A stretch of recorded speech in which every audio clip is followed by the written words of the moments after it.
Students, you don't need to have a boyfriend or a girlfriend. You know, I had somebody come and say, I need you to pray for me, Pastor. Last night, I said, how can I pray? And I have these two girls that like me, and I don't know which one to like. So me being, I'm a dad first, and pastor second. I said, I vote for neither. I vote for God.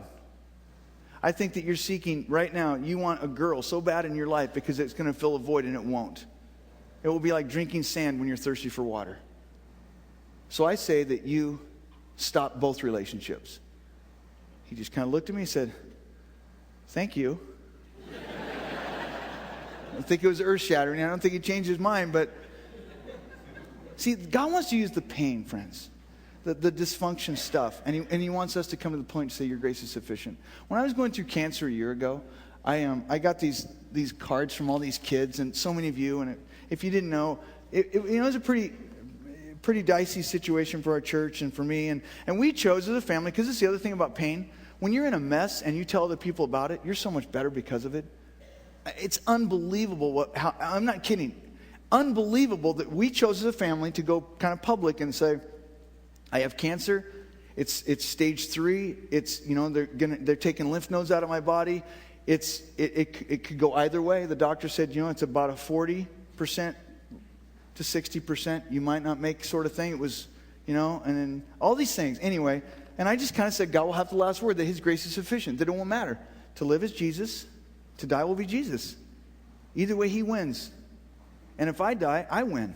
So that was really, really true in our family and a defining moment. So I had 2 cards I want to read you. One says, Dear Pastor John, I pray with all my heart that you live. I've looked up to you. You inspire me so much in your great work for God. I love you lots. I love that. Here's this one. Dear John, hi. Even though I don't know you, you're probably still a good person. And I just want you to know I've had something like this happen before. My grandpa got cancer, and she goes into this whole thing. And then she says this. How is it going to feel? I can't promise you'll be okay. But the doctors will be there for you. And then she says, John, nobody deserves to die. Not you, not me, not even the people you and I hate.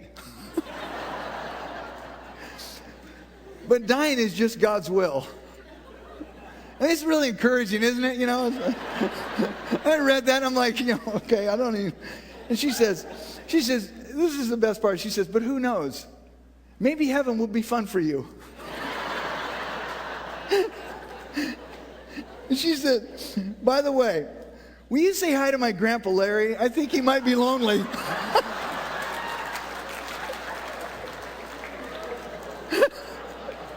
I love that. But it's the mess stuff. Friends, trust me. The mess is where you find God the strongest if you look for him. I mean, I hear husbands like, well, my wife's never worked outside the home. Now she's working, and then they have all these problems. And I'm like, can we just step back? If you need help in your marriage, go get help. See, grace says, I need something that I can't do by myself. That's really what the grace says, is I can't do it. In the mess, you need help. You need friends. You need people. You need the chair. You need the chair of grace, friends. You need somebody that will love you and that will be there for you and that will walk with you. You need people in your life. I say this all the time. Every day I hear of somebody, I mean, a church this size, I hear people in the hospital, I hear of cancer every day. And I pray, and one of the first thoughts I have is, I wonder who was with them.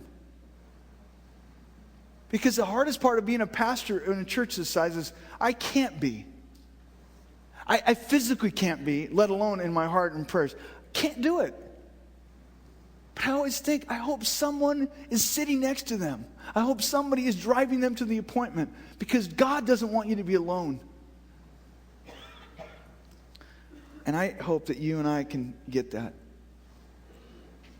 I think that the chair of the rest of grace is a big chair to get in, because it's where you stop working. It's where you say, okay, I don't have to do it anymore.